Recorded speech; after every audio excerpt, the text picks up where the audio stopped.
Today's guest is former writer at Kotaku with a focus on incredibly thoughtful hot takes on all things anime.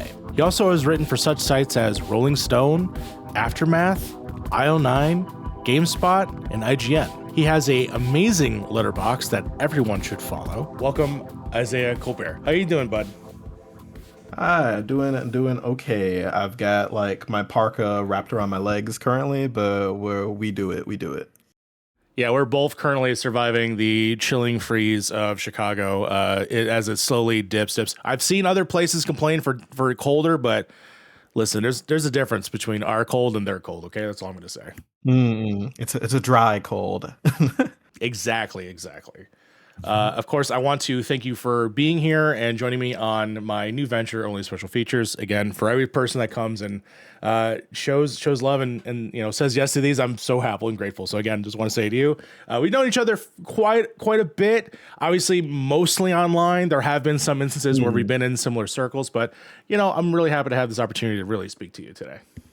Yeah, no, like especially being in Chicago in the space, like everyone just becomes Twitter AVIs after a point where it's like, oh, have I met you becomes a thing. It was like, oh yeah, I met you here. I'm like, oh, okay, cool. Like there's a lot of names, East Coast, West Coast people. I'm just like, if I get curt with you because I assume you're like a random chatter who just dive bombs me on whatever innocuous take I have, apologies. But yeah, no, it's neat whenever people in Chicago get to be like, yeah, no, we're here, we out here, we doing stuff. Yeah, we previously hung out with former guest of the show, Peter Spectac, who also amazing songwriter and writer and all around Swiss Army knife of goodness. But that was a cool time just to hang out in Chicago and just get to meet people, see people face to face, talk nerdy shit in front of each other, and like just sort of vibe. So that was a cool time. We wish we could do it more often, but life just gets in the way sometimes. But with that, we're here now. We're gonna talk about end of the year sort of game of the year, but also you love movies just as much as I do. You love anime, not as much as I do, but I want to hear your takes on it. Okay. I kind of want to have your general sense. What are you feeling sort of at the end of the year now that we've wrapping up 2025? There's some real great standouts, I would say, that really popped off this year. There's also some stuff that I think that could have felt a little bit better or fell short. Where are you feeling in terms of end of the year?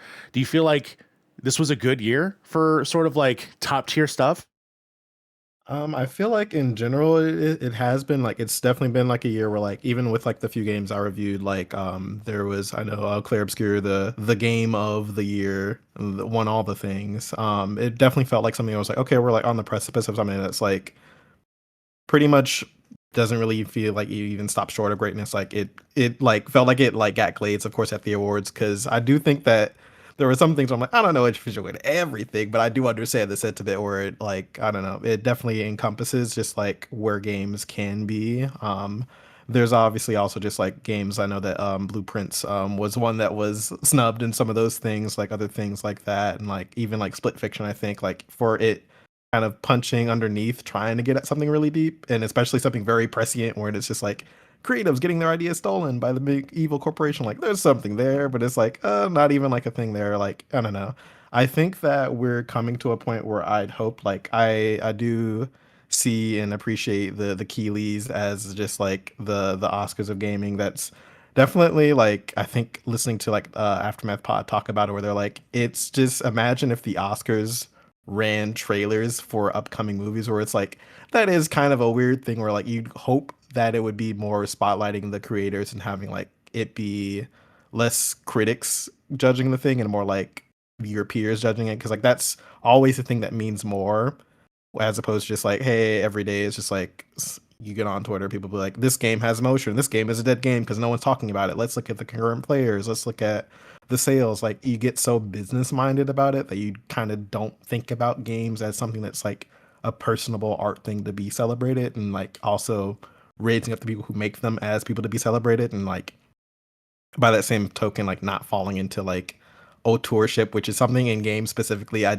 absolutely hate. Like when it comes to something like, I don't know, like a movie or something like that, like I get it, but like there's so many hands that have to pass over a thing that make it special that you can't just put on like one man, let's say, as like the end all be all creative. So I did at least appreciate of the Game Awards. And I guess in the same vein, Clair Obscur in accepting so many awards, they didn't just have the same people come up and talk about a thing. There was different people that they had come forward and spotlight things. So like I think that that's like something I'd like to see more. I know that there's always other award shows that like get lauded for being able to do that, but having them do that on a like at a level that the Game Awards for all of its kind of its bullshit, like it does kind of have like the more we don't get in-room audio for the whole thing. There's not like the weird like not like I don't know.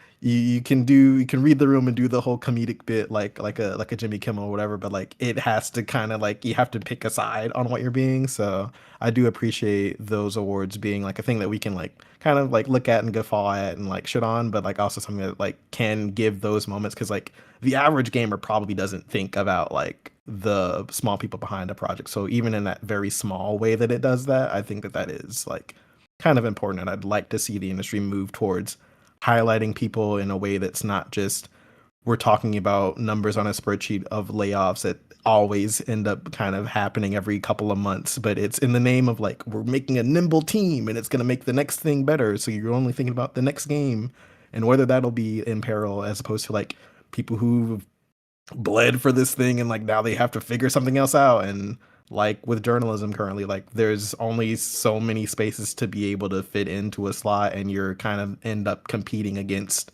your your like contemporaries, your colleagues. So it just becomes like almost this like rat race to even make something that means something to you. So Yeah, it yeah, becomes a it blood sport for feels no reason. yeah, it feels dire. So even in ways you want to like lift people up, you do start to notice like the devil on your shoulder is like, well, I don't feel like I was celebrated in this way, or like, man, it'd be neat if some people were like championing me like they were championing others. So like the evil eye kind of thing kind of also happens in all this. So like that's something I'd like to. I don't know. Let's not raise up like the gamer gay reduxes peoples of the world and like kind of just perpetuate this whole like us them culture war thing that is basically like debate purgatory at like its utmost, but it's not really like serving anyone because no one's trying to like move to any other side or be like wooed. Yeah, there's no satisfying conclusion to any of this if they keep fucking just Yeah, constantly baiting each like other.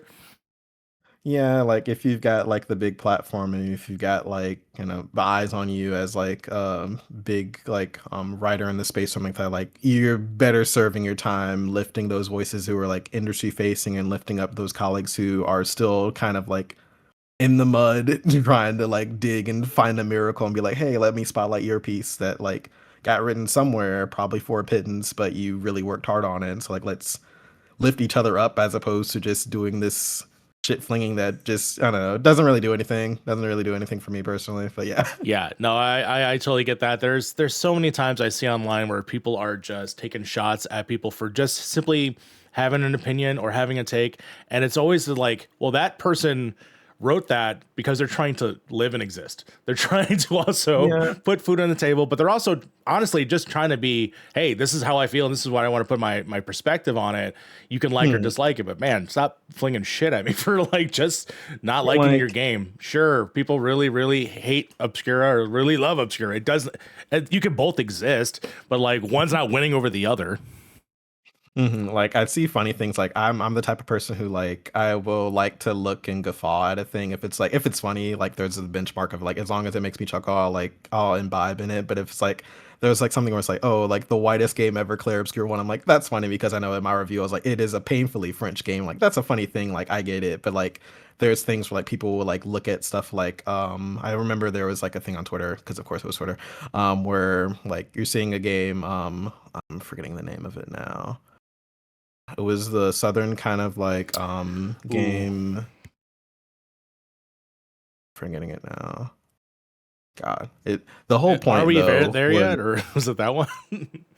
no. It was like the southern gothic kind of one that Oh, was South of kind of Midnight. like yeah, South of Midnight, and like how people were like, oh, it's like a very like Black Forward game, and like I know that a lot of like content creators and like consultants were like kind of speaking to like it being like this like cultural like representation but like everyone stopped at the buck of like, why are these two white people coming up to talk about the game? Like, okay, like it just becomes like it becomes such an aesthetic thing where like you miss the forest for the trees for it, and it's like I don't know, it becomes so tiresome, and I don't want to be the person that just like I'm feeling too old for this as I'm circling 30, where like I should still have this fire in myself. Like, I don't know, some fights are so stupid that you don't really feel like contributing to it. Yeah, there'll be times where I'm like looking at things, and I think I hope that I'm taking the right approach. Where like I'll see like mudslinging like that, and I will just I'm not gonna engage. But there's sometimes you just wanna get in there and like laugh a little bit. Yeah. Yeah, I don't know. It's very precarious where you don't want to give something air by like validating it by then coming in and being like, hey, this is stupid, this is dumb, like why are we focusing on the end all be all of this cultural war being, did the game make you horny or did it not make you horny enough? So it's just like, I don't know, man, there are sites for that. I don't really boot up my PS5 to be like gooning about a game or whatever, but like, Yeah, you don't need to go it's to I09. You don't need to go to Rolling Stones no, for that. You can. you know, like it's neat to learn like there's avenues to talk about that in an intelligent kind of like forthcoming way. But like if it's just like this character does not meet my standards of beauty, and it's I don't know this perceived war of like I don't know games are purposely making people like butterface or whatever. I was like I don't it feels dumb, and it almost feels in a way like I don't know in me getting laid off and like kind of just in the trauma of being at Kotaku and then being like I don't really want to focus on games because this whole culture of it just gets exhausting to a point. Like it kind of highlights to me in a way that like gaming as like an art form still feels like in its like I don't know prepubescent stage of like being able to be something that's taken serious. Like there's potential there, but like the whole conversation around it gets so muddled in like very juvenile things where it's like other art forms like you can talk about this in an intelligent way, but it keeps getting bogged down. Like it's worse actors. Or like the worst actors will just be like, I like sex pests who are directors or whatever like that. Like separating art from the artist. Like there's like something to wrestle with there that's like not just like such a like shallow kind of point of contention. So it's something that just I don't know. It's something I wish gaming would kind of grow out of a bit and like it wanting to be taken seriously as an art and like I see it as that. And even when it's like just trying to be something that's just entertaining or like the thing of like, oh, gaming is just as an escape. I don't really like that as a thought pattern of thinking about gaming. Like, oh, it's supposed to be my escapism. Where's my escapism? But like, even if you're trying to be something like that, like there's merit to it. But like, if the only type of discourse isn't really something that's like, I don't know, feels like there's merit to it, and it's just really, really dumb. Like, it makes the wrinkles in my brain smooth out when I look at it from afar. Like, it makes me not regret kind of taking a step back from gaming and just being like, let's just review movies for a second. And if the moment hits us, if something feels like, oh, I'd like to take a crack at that as like a game thing, because I don't know, it's a different beast. Speaking of that, do you feel is there a similar conversation or community or actors that do that also in the film community? 'Cause for me, I love film, but I used to be super into film criticism, super into going into the websites for stuff. I was a huge early slash film person where slash film, the website, when it was owned by Peter and there was the slash film cast, I felt like there was a lot of more community building there and stuff that I enjoyed. I'm more out of that conversation. Are there still bad actors that are still complaining about movies in the same way that they do in games?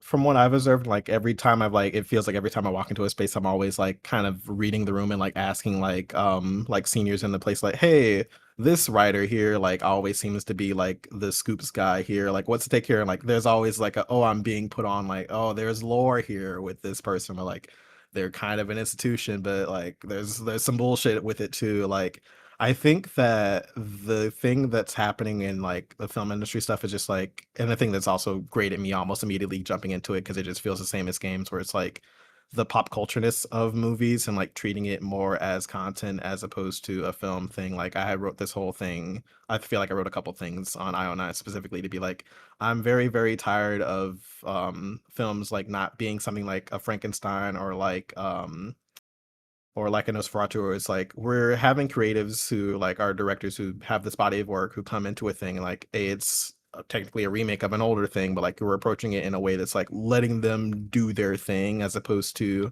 a Marvel more brain mindset of it where it's like Or the you were Disneyfication of a live sweeping. action thing where it feels soulless, Yeah. even though it's their same product, but just being repurposed for live action.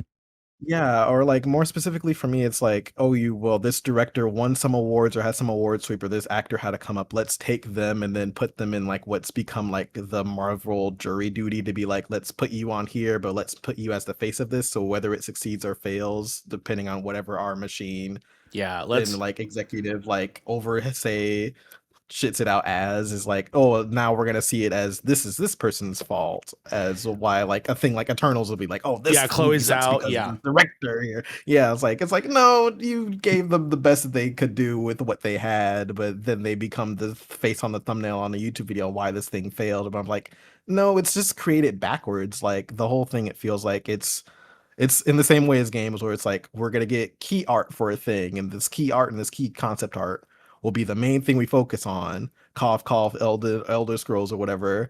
And then it's like, all right, for years we just have that to go on. And it's like, is there a script yet? No. Is there a director yet? Sure. But it's like, all right, should we maybe focus on a script and a director and everything of that first and not have the cart before the horse?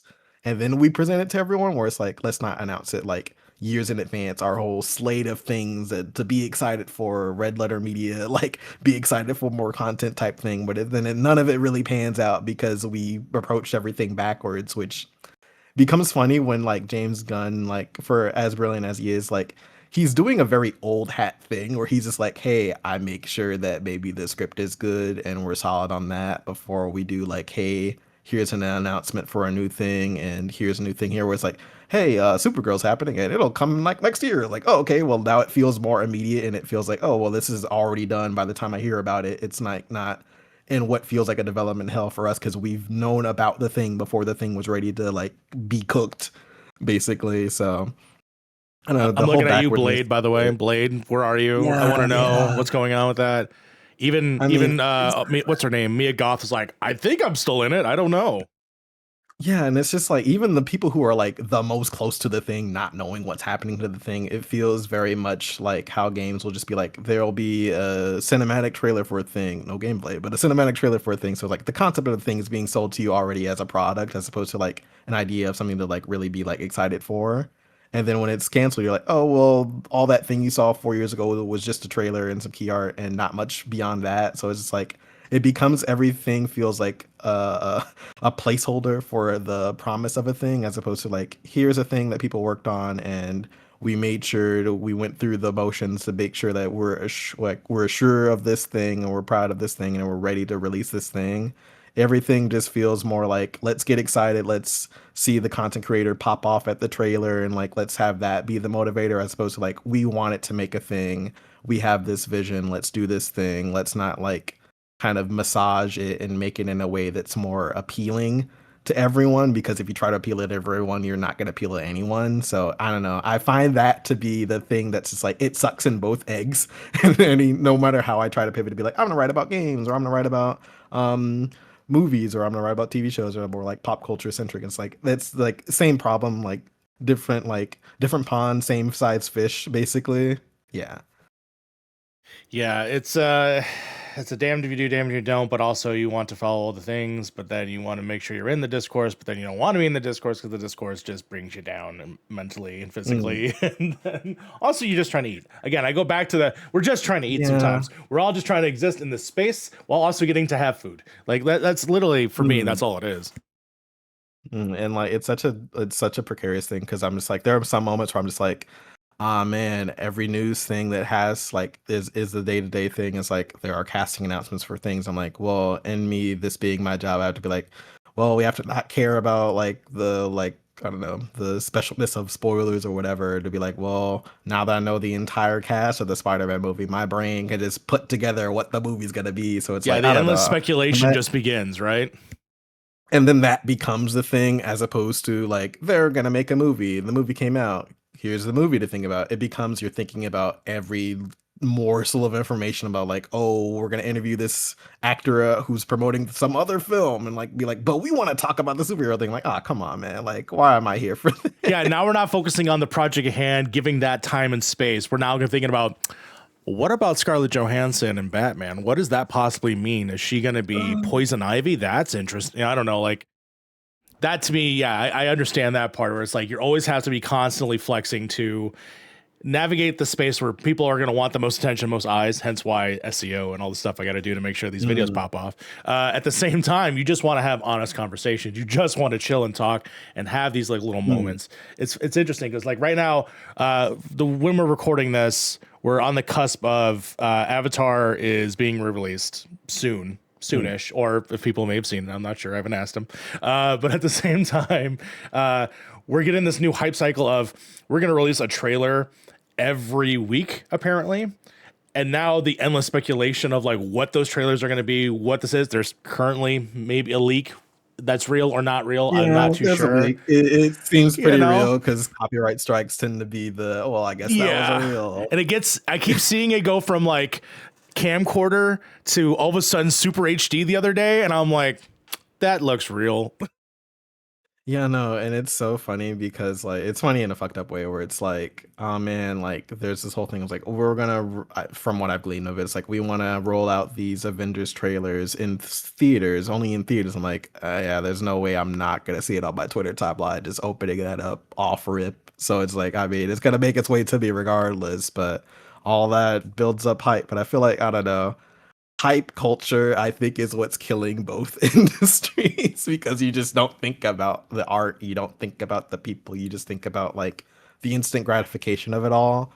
And I don't know, man. I've hit a point where I'm just like, I'm like rejecting the need of like everything has to be on my tablet, my screen. I have to touch the thing. I have to be plugged into the thing with the horse card. I'm like, I'm at the point now where I'm like, I have a little like journal. I have like, I need to write things. I need to like feel that tactileness, that like old media-ness of things, and not just have everything be like this. I'm here forever for like 9 hours of the day. And my cat's like, all I know of your existence, owner, is you just sit in front of a screen and that's just it. And you're satisfied with that. Where I'm like, let's go play. Let's do something. Let's go outside. Let's make something. That's what they're thinking. Oh no, I got to hang out with them more. I have two cats of my own. They're being annoying because you're just sitting there from their perspective. Why are you not petting me? Stop pounding down that coffee and get over here and pet me. You just sit in front of your screen and you get mad or occasionally happy about a thing, and then you just go to sleep. And I'm just like, sometimes you feed me and that's it. Oh man, yeah, absolutely. To circle back, so you said that obviously you've from Kotaku, you stepped a little bit away from games. Were you watching the Keys? Were you there this year? Like, what were your viewing experience of this year? Have you been? Have you been? Of it, I've never been. Okay. One, because I've decided in my infinite wisdom that I was going to make this writing thing be my full-time thing, and the freelancing life means whatever the hell I write is however the hell I have to live, and very, very rarely will that result in me having the disposable income to be like, let's go to LA for a day to buy a ticket, I assume, to go to the Keeleys and sit and watch a thing that I could just watch from the comfort of my home and not get jet lagged and deal with LA traffic and all that. But like, I like the idea of it, which is the seeing everyone have fun and be together. Who the photos afterwards, there's so much. I think I saw, it was a friend of mine, he's a streamer named Jim Tasty, and it's like a picture of him, Raul Coley, and I'm like, they look like they're in a bathroom just hanging out. I don't know what's going on, but like to be in that room, it would be so fun, hanging out with Sam Lake, hanging out with all these people. And like, part of me is like, oh, I'd be like, oh yeah, like in the time I've been doing this thing, and like there are people I've grew up like watching, like Matt McMuscles or like Woolly Versus or things like that. Well, like over time, just by doing the thing I'm doing, like just somehow organically online, we've just become mutual. So like, there's a thing where I'm like, oh, like I assume things will be cool, but I'm like, and just interviewing so many people and just being like, all right, you're gonna have to just get over the whole like fanboy inside to be like, oh my god, I'm finally doing like, this is work. We got to get through this. Like realistically for me, like this is like the $200 drop in the bucket that's gonna help me get through this like month or whatever, pay bills. So it was like you kind of have to like get over that and just be like, all right, we're gonna do this thing. So like in my head, I'm like, I don't know. I just like there was an inkling of it where I think there was like a Bandai Namco like preview that was happening for Tekken 8 and Dragon Ball Sparking Zero, where like I got to meet Blessing and like hang out with other people and like be in the same room as like Lily Peach. I'm like, oh okay, like I know you, but I'm just like, oh it's chill, it's fine, it's cool. Like I'll like say like just be in the room and just do my thing or whatever. Like I don't know, I think that would be neat to do. It's just like I don't know, my experience of the Game Awards this year was almost the same as my experience every year, where like at Kotaku the thing was back in the day, it would be like we treat it like a relay where it's like a string of writers who would like cover every trailer that comes out and be like, all right, we have to write this up. have it up to have it go, and then you have to like go through the whole line of everything, and then that goes on for the whole length of the Game Awards. So like that becomes very, That's very a 3 hour exhausting. relay race. Yeah, and it just becomes like a thing that like it leads to like me having like this almost like reflexive like I don't know like anxiety attack about like award showcases or things like that where it's like the expectation in my head is like I have to write quick and write everything and like not have like the I'm writing so quick I'm like doing typos and doing all this stuff and like and then having enough information from like a 2 minute cinematic trailer to be like all right, how can I backfill this or like, how can I beef this out to hit the word count and all this other stuff. It's like it becomes such a like unnecessary like kind of a thing where it's like I'm just more stressed doing it and I'm not enjoying it really because it's just like the worst kind of You're like not in the reckoning moment, that's right? You're no strictly in and like, like how can I fit Star Wars? How can I fit Old Republic? How can I fit Casey Hudson? How can I fit this? How can I make sure that mm, it hits all the keywords so that way the ads are satisfied by the amount of views that get pulled in by aggregates and fueled by mm. Google and stuff like that? Instead, you're just like, oh, the cool thing that I like, I'm gonna have to decompartmentalize that and be like, I have to put this on paper before it loops my Yeah, brain a before bit. the next thing comes.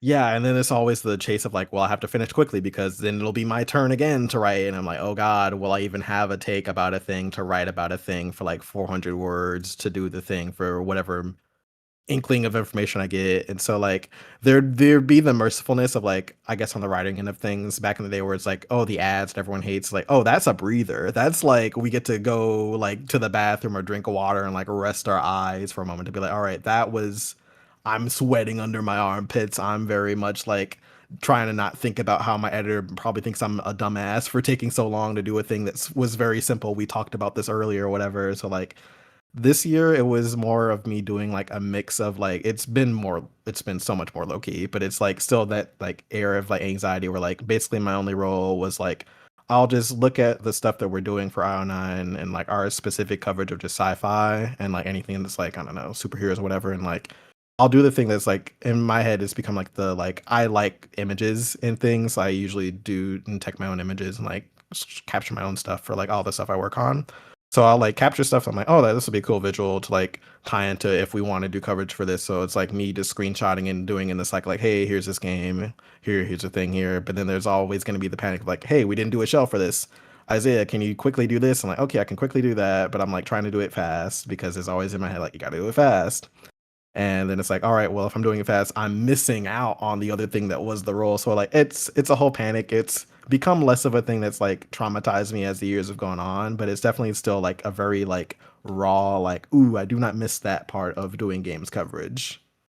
Yeah, it's funny. I balance that with like, yeah, when I was working at like Dual Shockers or if I was working at Tech Raptor where I was the video lead and I wanted to maximize on the moment, maximize on the time, maximize on the people that I have available so that way we can talk about like there was what was it? I mean, this is well past embargo time so I could talk about it, but like I knew about Persona 4 Golden coming to PC about 2 weeks before it was announced and I wanted to maximize on knowing that because I'm a huge Persona fan. So I wanted to be like, get the right person to do this. So like that is fun. That is fun being able to do it.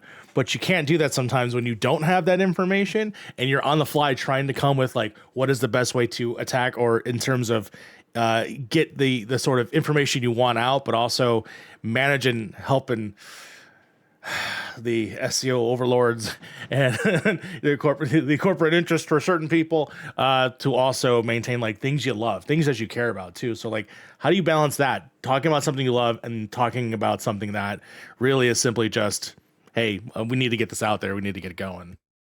Yeah, like there's some moments where like, especially if you like kind of want to prepare before time, like writers will always say like, oh, I've had this shell. It's been in the pipe for like 2 years now on the like inkling of news of like something like I think Metroid was a thing for Kotaku that was like in the shell for like years where like I think by the time that came out, like I shared a byline with like three other writers who have like no longer with the company at Kotaku by the time. So it's like it's very funny when that happens. But like there's also like the thing where like even when it's like smaller showcases, I like write like readers don't really think about where it's like, hey, a trailer blurb for like uh, a showcase that happens, but then a company needs to like do like, hey, this trailer happened here. Let's like do a headline for. Let's do a little like basically in brief of a YouTube comment of like what happened there. Like that's a job that people have to do, And like it's such a like time consuming thing that like when you think about how much goes into it and then the pay that comes out of it, it just becomes demoralizing. Because I know that at one point after the whole piece that just kind of lays out like here's what everyone's kind of being paid. And like rarely do you see places pay people like $50 per news thing,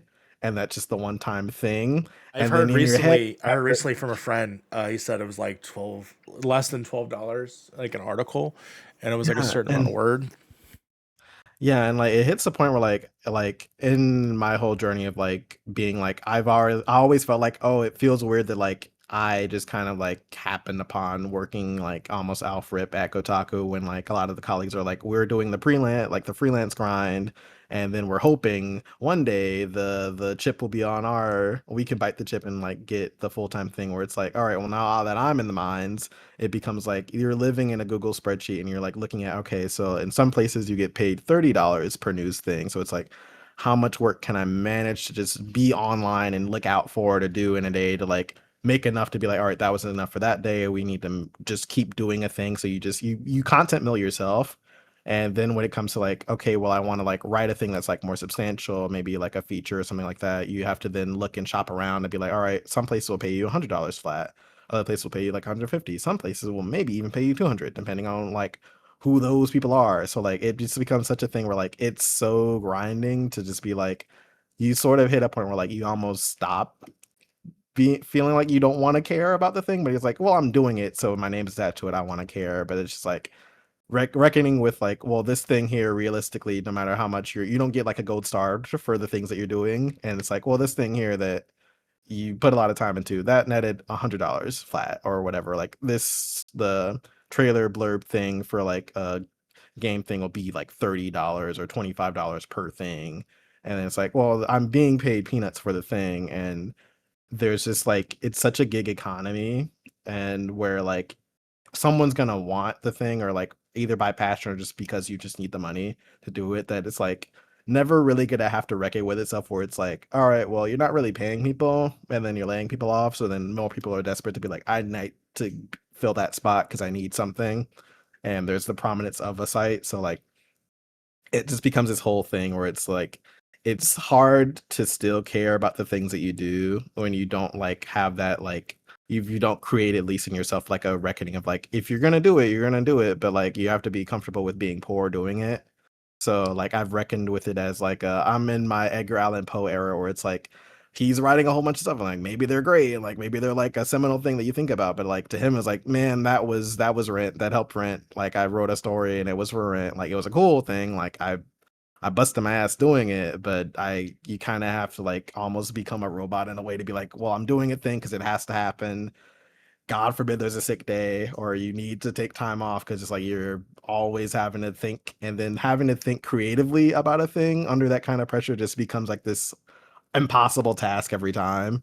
And honestly, balancing that, and sometimes sometimes you can't just do this full time. You can't just be writing articles or doing the things that you love because you have to worry about the rent, you have to worry about the food, so you have to work out the day job sometimes. And like for instance, this interview right now, I took the day off. I specifically suggested I wanted to have this day off because I wanted to make time, because normally during this time I'm at work. I'm slaving away at another place so I could do creative things like this, so I can have the enjoyment and satisfaction of these conversations. And so like sometimes when people have to do that, like I will not mention names, but I have a person who works, at a day job and then moonlights at other places, so that way they can make rent but also have that, that urge to write, that urge to like get their voice out there. And it is demoralizing that they couldn't make that a full time. I can't make it a full time. I even at working at sites like Dual Shockers, which at the time wasn't the biggest site, but I remember Dual Shockers before going to Dual Shockers, and I know a lot of people. I tried my best to elevate what I could, but at the same time, that wasn't a full time gig, and they weren't paying me a whole lot, as much as I was putting my heart and soul into making something happen there. And so Mm. it does suck that that is a balancing act that a lot of people have to do. There are very Yeah. successful writers and there are people that can make it work, but like at the same time, there is a balance for even the little things. Yeah, and like me currently, I guess speaking it purely anecdotally, like I've just decided to I gave myself like this whole like deadline thing for myself because I was like, all right, like immediately upon being laid off, like I tried to hit up literally everyone, like tears in my eyes, being like, I still need to do this. I need to like not really even give myself time to mourn the whole thing. Where I'm like, what's the next thing? What's the next thing? We need to figure out the next thing, and like and figuring all that out, it just become like I'm currently still like whatever I'm doing to like exist is just like it's on the back of the writing.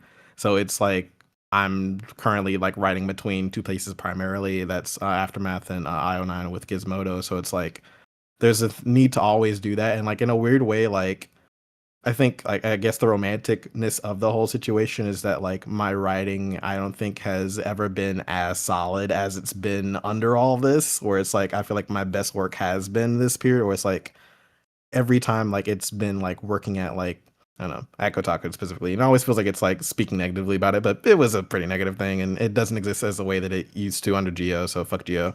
But it was just like always just kind of the thing was like I have to like fight for the thing where it's like oh I like anime or like I like thinking about things from like more of a cultural perspective, but it was like always an uphill battle to like say like, hey, this is an idea. Let's do this, please.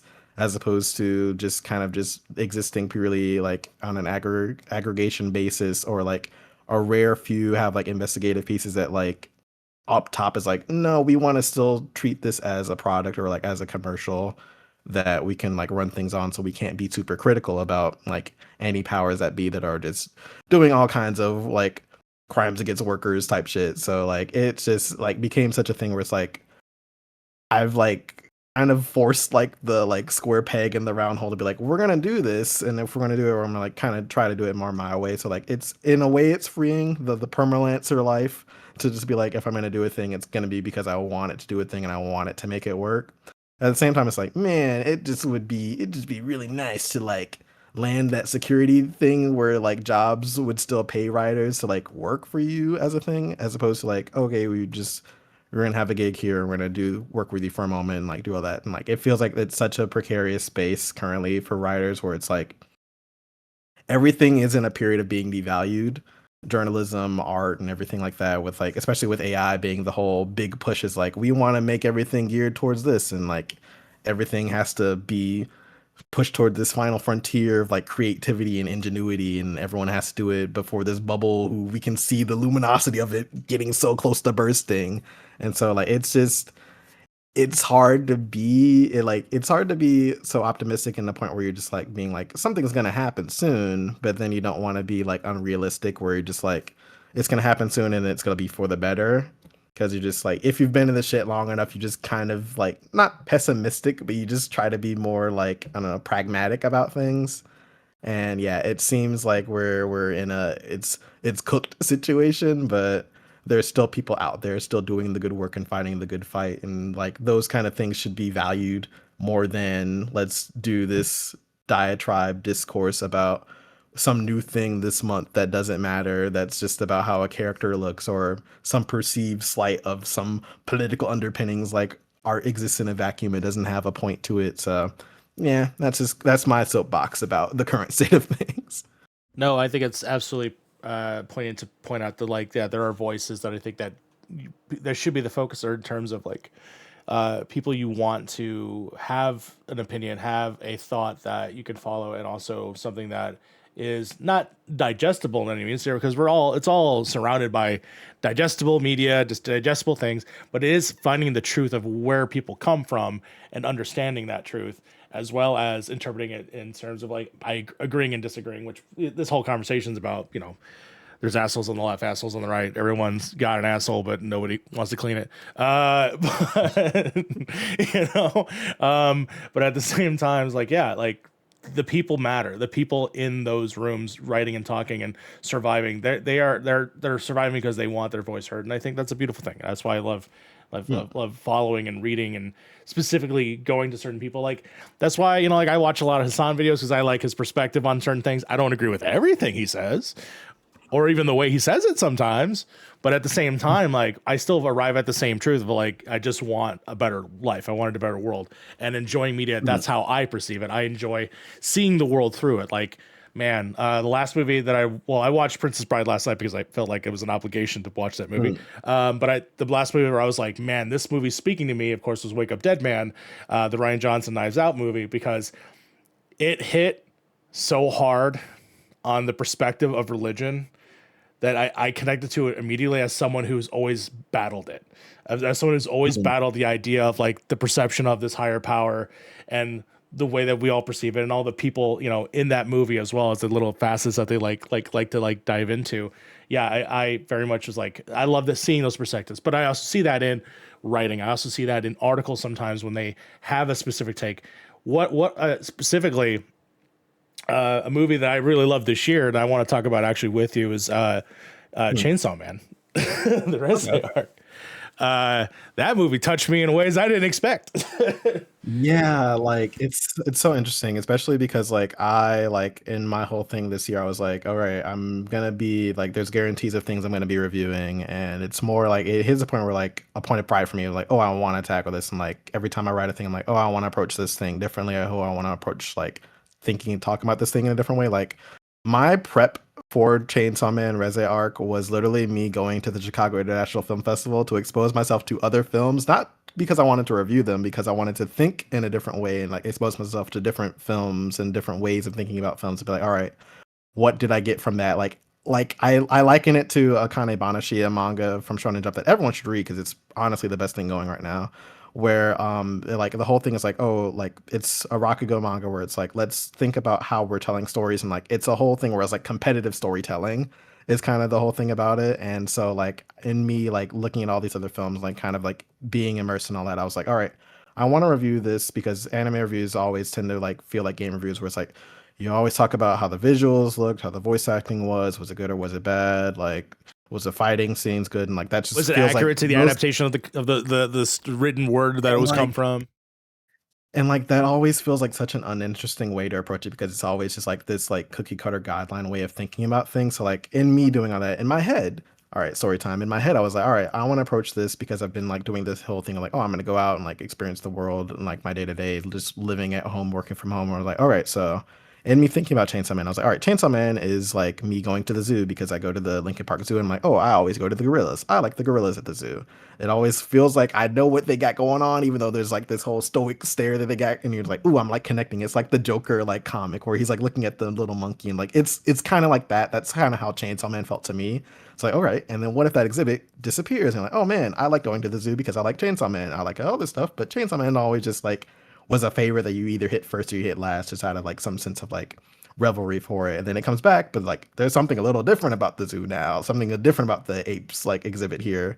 It's like still raw. It's still got more things going on. It got some more flourish to it. I think I described it as like it's in Technicolor now, but it like it's got something more like ferocious about it. I'm like, all right, that whole experience is like 3 paragraph lead I was working on here. Like that was what this experience was like. Like it's still your beast, but it's something more. And so like I do this whole lead. I'm like leads. I fucking hate writing leads. That's always the last thing I do. But I'm like that was the first thing I wanted to tackle with this to be like, all right, we're thinking about this in a different way. Let's think about this and like what that movie meant to me. And I'm like, this is the best it's gonna get for Denty for a long time. Somehow, as someone who's caught up, read the new chapter today, it's all downhill from here in ways he cannot even imagine. But it's like it's such a poignant, like it's such a like poignant, painful, romantic film. And like I feel like Mappa like did their big thing. Like I think I went to go when I went to go to do the screening for it, I went there with Tucson. He's another writer who used to be at Polygon, and like we just so happened to be there at the same time, sat next to each other. So like we're both like kind of doing the thing where like we don't want to give away too much. Like, oh, why'd you pop off at this moment here? Like, oh, I don't want to like steal a thing that you were gonna do or like talk about or whatever. But like there's this whole thing where like moment one where like I'm seeing like the opening scene, it's like the black and white kind of like 3D CG, and I'm just like my first thought was like, oh, I guess fuck the Uzumaki anime. You could just do that whenever, Mappa. Like there was a whole thing where Uzumaki got praised for one good episode and everything else just fell apart. Like, oh, you could just do this whenever. And like it being so much in color, it being so much ingrained in like how it used score and music and like how it just like elevated it in a way that's not just like it's episodes stitched together or it's a preview event for a thing that just feels like we're still not treating anime in a way that's like it can have this reverence for it and try to do a thing and be this complete experience. It's not like a you're left on a cliffhanger, so you better wait a couple of weeks until the official show comes out in like this weird itemized way. And like it just felt so special, and like it hit every note that I'm just like, ooh, like I'm still seeing like dingy Rize fan art and stuff, and like Fujimoto's still making stuff where he's like, yeah, that hurt, didn't it? Here's some new art to think about. I'm like, god damn it, stop doing it. So it's such a like funny thing where like even in all that, like even when I like reviewed like I did that review, and like readers were like, the one critique of it, and like I did the cardinal sin of never looking at comments for a thing. It's like, this feels like it was written by AI. I'm like, what the fuck are you talking? I literally watched the thing the night of, and I'm just fucking killing myself to think about how I can do this whole new way of thinking about this thing. And like, it was a very overly positive almost review for it. But then it like hit counter when like, I think a couple weeks ago when like the Jujutsu Kaisen thing came out, and it was like, basically it was, highlight like compilation thing. It was added advertised as it, and I knew that going into it, where it was like this like homunculus of a thing. It's Chimera of a thing. Was like it's stuff that you knew from like the previous season that everyone loves because it was a lot of action. And then it's showing off some new episodes to lead you into next month where it doesn't have its whole new season, and just like it felt so like it didn't even do that well. Like it felt like I could see like any kind of TikToker who will do an edit of a thing that highlights the moment and like gives it the beat by beat moments to breathe. It just felt like we're With rushing to that get this AI thing out. TikTok voice is like, this is Gogo is doing No, and this this and is blah blah blah. no, it's like it didn't even highlight the combat really well. Where I'm like, oh, I would have liked to see this scene not like as like a clip show of a thing. Like maybe we could accentuate the scenes that were good, because like Jujutsu Kaisen's main thing is that it does combat really good. Its story is kind of just fair weather. It's there as like a thing to ferry you to the next fight. It's not really the main focus or the main crux of it. So like me being like, all right, and so my main gripe isn't even really even a review of this thing. It's just a review of this format that I think like this doesn't really work anymore. Like I feel like if we're gonna do anime films, like we've seen Look Back, we've seen like 100 meters, we've seen what Chainsaw Man did. We're seeing like the like caveat. We're seeing what Demon Slayer is doing, but like Demon Slayer is like at least giving you a full new thing to experience, and it's like doing it in a way that's like a film arc. Where it's like if we're gonna bring it in theaters and call you a movie, you have to be a movie. You can't just be like, here's 3 episodes stitched together. See you next time, and or like there was a thing earlier when G Kids was doing this with Down to Dawn, where like they showed the director interview and like stuff like that like beforehand. Like those are all cool things to see if you're gonna go to a theater, get something new out of it. But like they showed it before the thing, so it's like they're talking about the thing you're about to see in a way that just kind of spoils you, because you know what's gonna happen now because they've talked about it in such detail. Where it's like, I feel like you should do something differently, and then they did something differently with it. Like it's fine, but I'm just like, if you're gonna do something and be in the theater, just be a whole new thing. And so like that got shit and taken down. Where that also the negative review there was seen as a negative thing that must have been written by AI because you're being contrarian to this. I'm like, I've just been in the game and like experienced anime enough as a fan. I'm just like, I've got like I like a story that's got action and whatever, but like the story needs to be the reason why it happens.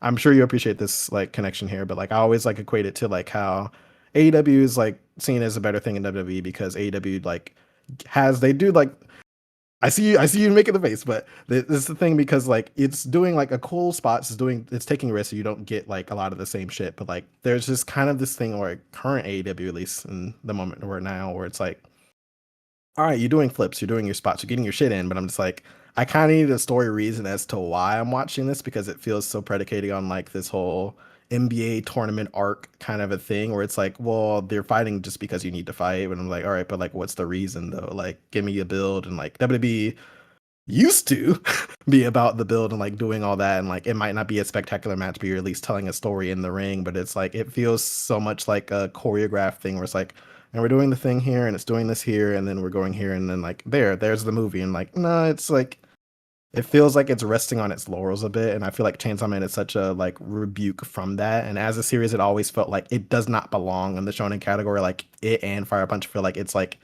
seinen and shonen clothing, where it's like you are technically you shouldn't be here. So every time you do a thing, it's very interesting because it's like you are breaking a lot of conventional rules by doing this thing. So like having it still be such a wild movie that like feels like it's bucking trends and then be a movie that's like, oh no, this is like the best animated movie up there with like Nezha 2, I'll say arguably.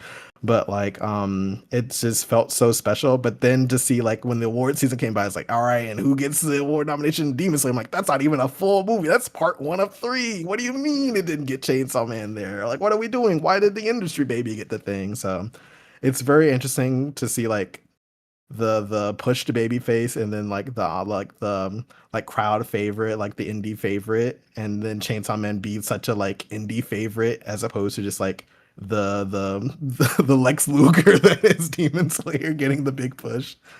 Yeah, it's the Joe Hendry of anime that's finally getting that push. But yeah, no, it's funny. Or Danhausen, in my opinion. Where is Danhausen? Do you know where Danhausen is? What's Danhausen doing? I love Danhausen. Well, I don't want to. I described him to my friend as the wrestling Spinguli, and he's not from Chicago, so he doesn't know the Spinguli like lore. So he's like wrestling Spinguli. Dude, that's how I describe Ghost, the band Ghost. It was like, it's Spinguli, but just freaking metal music. It's awesome. I don't want to talk too much about wrestling because I'll be depressed. But otherwise, yeah, that movie. As someone who I like anime, but I'm not the biggest. I'm not the most vast knowledge. There are movies that I love, and there's a lot of movies I still need to see. As someone who's experienced the My Hero Academia movies that are sort of these movies that come out, they're one-off tales. They don't feel, significant to the overall story. I don't feel like they add much. However, when I think about this movie, even if we don't mention anything going forward, I will remember the feelings that I felt in this. And I will always have that implied into the story going forward as it continues. For me, watching it, it was kind of like, it kind of reminded me of the movie Eternal Sunshine of the Spotless Mind for some reason, where it was so beautiful and devastating to those different moments. So like when the turn happens in that movie, it's like, oh man, shit's really downhill, but it's still beautiful in those cinematic moments as well. Just that like the characters getting to me really understand each other, even if they're polar opposites. There are also things of like the small quietness of like, yeah, just hanging out in the mundane of like going to the movies 10 times, which any girl that wants to invite me into the movies 10 times, hello, I'm here, I'm ready. I'm ready for that. But yeah, no, that I think you eloquently nailed every little aspect of what I think that makes that movie special compared to other different adaptations or movies. And like it's so like succinct and perfect in like a cosmic sense because Fujimoto is a person who like loves movies. Like he like Kojima's a fake demon when it comes to loving movies because Fujimoto will like add movies into this. Kojima's the hype beast. He's like, I fuck with this shit. I'm into this shit. Like Kojima's on some like starfucker type shit with it, but like Fujimoto's like, no, I will take inspiration from like Jake the dog from Adventure Time, or like I'll like add things like, oh, like the choke out scene in like No Country for Old Men is like all these things are like hallmarks of movies. Like even in like the anime's opening is like it's a whole clip show of like random movies that you wouldn't think would come together, like Texas Chainsaw Massacre or like Pulp Fiction or like Sadako Big versus Lebowski, The Grudge and things like that. Yeah, it's like all this stuff is like these are all movies he fucking loves, and it's like it's done in a way that doesn't feel like referentially Easter eggy because it just feels so like inert and like ingrained in its own story where it doesn't feel like it's distracting from a point. And like having it be a movie where it's like the characters literally go to the movies and be like, oh, this movie didn't it feels like it was trying too hard. Like, oh, it was like I didn't like that it was trying to make people cry. Like it's like doing a very meta thing about movies while being the movie experience of a thing where it's like, oh no, you did that thing. And like it's a thing that works as a movie on all levels. And like, I don't know, it's so good because like just to see that all happen and like get like little bits of like Fujimoto interviews where he like reveals like, oh yeah, when people are like, oh, like the big explosion, like the bomb devil doing its thing, like everyone's like, that's a cool thing, impact frames are a cool thing, like that's like a blanket armchair reason to like the movie. But like Fujimoto being like, oh yeah, every time she does that it's immensely painful, like that's why she does not want to fight. It's like, oh, there's a whole new layer to the movie now on top of everything that we're already like kind of seeing that is like adds. Like it's the more I've seen it, and I've seen it so many more times. It's come out on digital before Demon Slayer, by the way, even though it came out first, being on digital, where it's like so many small details. Like there's like the whole like Western showdown that they have at the end of the movie where like they're both like getting ready to draw. In the background, in the buildings, there's like the office building that's doing a countdown through like the office lights that you can see. It's like, oh, they thought about everything. Like everything just kind of works. So yeah, it feels like such a, it becomes almost old to say about like an adaptation where it's like, oh, this feels like a true adaptation of a thing where like you are elevating it beyond the point of just like, here's the guy on Twitter who'll do like a still image of the animated moving thing versus a manga panel. Like, wow, they really nailed it here. Like, wow, they didn't get these details here. Like, no, it's like you got to see it all in motion. It's like watching a movie on your phone. Like, you're not really getting the full experience. Like, sure, you watched it, but you're not like in it. You're not immersed in it or whatever. So I feel like it just works. It's going to endure forever, I think was my little pull quote about it. Yeah, I think it'll definitely ripple through time and be some of those greats that we think about as standalone beautiful piece of arts while tied to a specific thing. For me, it hasn't left my mind. I've only watched it the one time. But I'm kind of waiting for hopefully eventual 4K release or Blu-ray release, most likely, because I think Mhm. I don't do because none of the Chainsaw Man stuff's on 4K. I'm a massive snob now when it comes to like movie formats, Mm, but I really hope. I'm praying. I'm hoping that we'll get like a real nice Put set that, for this one. Yeah, it's a little put nice. that shit in the Criterion collection. Please, right next to the 400 blows, man. Just like right there. Just put it right there. Just yeah, that would be pretty special actually. Mm. If RoboCop's in the Criterion Collection, which it was, I don't know what happened. They're not re-releasing it in anything. Why can't this? All right, why can't this? You got to go to the Criterion closet. Did you go? Yeah, they did. Yeah, they for the Chicago Film Festival, they had like the mobile version of the closet. Like, I didn't know when I went there to just go watch movies. Like, I just saw like the truck pull up in like one of the plazas for an AMC in New City, I'm and like it jealous was because I there. used to live on that street and I know exactly where Oh that man, theater is, and I'm nowhere near there now. And I was like, I could have just jumped on the 8th bus and I would have been there. I would have been waiting. I would have been grabbing. I would grab Thief because fucking Ryan Coogler wants me to watch Thief. Like goddamn. Mm. It was like, and then when I finally committed to doing it, it was of course during a rainy ass Sunday, and like we got there like I feel like it was at like 8 in the morning, and like we waited in line for 5 hours, and like I just in the weird way that I just happened to just be there and just be there for a thing. Like, oh, I like a guy there was chatting with me the day before. I was like, oh, I'm like in line for it. I'm like, oh, is the line still? I'm like, oh, the line technically ended 2 hours ago. I'm like, ah, okay. So people are still setting line, so I'll just have to come tomorrow. Like, yeah, I'll come tomorrow. He like saw me the other day, like the day after, and like said, oh yeah, have I seen you before? Like, I was there the other day. Like, oh, okay, cool. Like we started talking a little bit more, and like I was like, oh yeah, like he just ended up being like, oh yeah, I'm like the president of Criteria. Like, oh, you're the guy, like you're the dude. So I was like, oh okay, and we're just kind of chatting. So I'm like, would you be down since I'm like here and I've been like hearing you talk about the whole crux of why we're here and like the line being a very experimental thing that like they're like still working out the kinks for, but it feels like the point is less being in the closet and more being around other people who love movies and are gonna talk about movies and like how like Armageddon's like commentary track is like gold, like it's peak gold, and we should all covet it, and like things like that, and like so, and being there and like making friends with people we were like lined up and buddied with because when you go in, you like come in as a group, so like everyone kind of like gets a little like booklet to like kind of know and see what stuff is going on in the closet, so you can like have that all like pre-picked out. I actually have that booklet here. It's got the whole Criterion Oh stuff man, your here, so camera like is doing the like zoom in, zoom out, and that was the most cinematic thing very I saw. very very Ladies and fancy gentlemen, we're Asus shooting this on laptop Discord. I stuff. was not expecting that. But like it'll like go through and like it'll probably like have it all blurred, but like, it just has like the itemized list in order of when they appeared there. So like Grand Illusion was like the first movie in the Criterion Wow. collection, Okay. followed by Seven Samurai. So like it'll go through all of it up until I think their most recent one, which When, they when were did they saying add like, Ghostbusters? Because I know Ghostbusters is also in there. oh man, I'd have to literally go through it No, I'm by just. one, two, three, four, It's five, funny. six. I realized that because so day job, I work at a record video store, and that came in on Laserdisc, and I was like, "What do you mean Ghostbusters is A at Laserdisc? That's awesome. B the Criterion version of on Laserdisc? Like what are we talking about here?"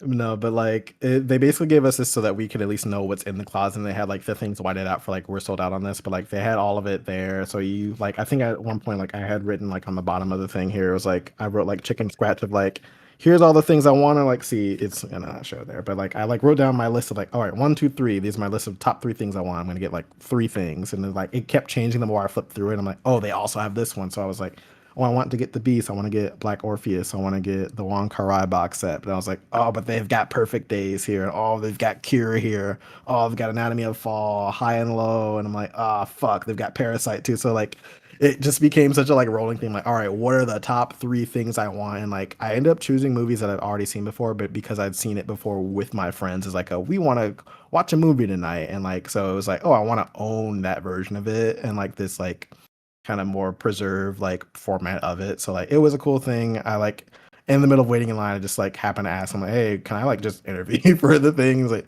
yeah, so I went and talked to people and no one told me no, so let's just have a chat. So okay, cool. So like just ended up interviewing the creator of Criterion, or the president of it. So yeah, it's just like a fun happenstance things that I feel like don't happen unless you just put yourself out there to just experience the thing. And like I think that level of like not just being so bogged down and like living in front of your laptop and like trying to think and like crunch your brain for like, oh, I want to do a thing, but I don't know what that thing is. But like if you just go out and just think about a thing, like me going on walks, I was like, oh, I'm thinking about Death Stranding as I'm reviewing it, but I'm like, oh, I feel like I need to go on walks and be like, all right, this is my thing. I'm seeing people, I'm seeing experience. Like I'm seeing a lady who just has like a whole bunch of like squirrels come up to her in her like front yard because she just feeds them with like her little like cat, like a squirrel cafe thing there. It's like you see so much of things that you just get more inspired to do a thing. So like it almost feedback loops its way in a way that's like not the soul crushingness of like, I've got to think about X amount of creative things that'll net me this much money to do a thing, and it has to work, and it has to do it again as a roguelike forever. So it's just, I don't know. I don't like roguelikes. Is probably it's why another ending roguelike Liz life. Yeah.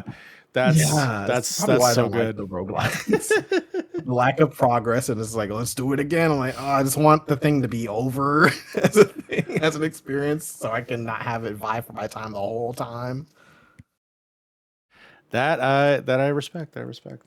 This has been a wonderful conversation. I don't want it to end. There's so many other things that we could talk about. I could talk endless with you with this conversation, but I do want to be respectful of your time. So again, thank you for being here on the Only Special Features Only Chats. If you can, go ahead and tell everyone. I know I'm said it in the interview, but I want to. Where can people find you? Where can people find your work, your writing? LetterBoxd, #1. Go there. LetterBoxd. Follow in LetterBoxd. Unless you don't want to engage like that, that's fine. Yeah, no, my letterbox, I'm sure, is like I'll post links on my Blue Sky, which is at Shin Isaiah SHINEYEZEHUHH. I had to make sure it was the most impossible thing to spell off rip. I believe it's the same thing on Twitter too, but like I'll just post, like my work is usually on Aftermath or Gizmodo for the time being. That's kind of my two houses. I stay in those yards for the time being. But yeah, I just write about anime. I write about TV. I try to just do whatever the thing fits me. Like sometimes I'll write about music just because I'm like, oh, I like music. I'll think about music in a way. I'll write about it. But yeah, you can find my stuff there. Fantastic. And of course, thank you so much for tuning in here at Only Special Features. Please follow, like, and subscribe on all of the places that I'll be showing, which I think is right now Blue Sky. That's or BS. That's Blue Sky, Tim. Sorry, I gotta make sure I say that joke on this platform as well. Patreon. I do want to point out I have a Patreon. It's free. You can just be there just to see all the things. You can engage with people that are also wanting to engage with the material. If you do want to support the show, there will be some things that are cut out that are available for those people. But honestly, I focus on the fear-free tier. If you want to join us, that's awesome. You can also follow me at Blue Sky Mario Rivera. I decided not to put that on there so I can be concise with it. And then, yeah, again, YouTube, TikTok, just please let me know what you think, what you thought about this review. Please, I want to be able to reach out and talk to more wonderful people like Isaiah, like all this. So again, thank you all for being here. And yeah, I think that will be it for us. So thank you so much. And till the next interview, peace. I really hope you enjoyed this conversation. And did you know that Only Special Features has a Patreon? You can get videos early, inside information on projects that are coming out, as well as unreleased or cut material from the videos. I encourage the free tier, but there's always ways to help the show, as well as getting your name in the video. This week is dedicated to Hopefully Awesome. Check out their incredibly fun YouTube channel, a hilarious husband and wife duo that I just simply adore. Thank you again for your support.